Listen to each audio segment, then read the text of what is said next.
Por, për shembull, nëse interesi i fëmijës suaj janë makinat, mund të përdorni folje që kanë të bëjnë me makinat, si për shembull, kjo makinë po ikën shpejt.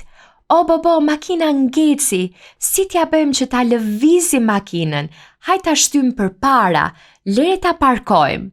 Të gjitha këto folje kanë të bëjnë me interesin e fëmijës suaj. Dhe kur kapim interesin e fëmijës son, është më thjesht për fëmijët të akumulojnë ose të shtojnë më tepër fjalë në fjalorin e tyre.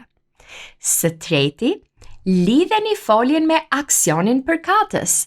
Lidheni pra foljen me veprën që folja po përshkruan. Si për shembull, nëse jeni duke luajtur me fëmijën tuaj dhe po thoni, kjo makinë po ikën shumë shpejt, merreni vetë makinën dhe bëni që makina të fluturojë shpejt për të demonstruar aksionin që folja po përshkruan. Kur lidhim foljen me aksionin përkatës, kjo bën përvetësimin e foljes më të thjeshtë për fëmijën tuaj.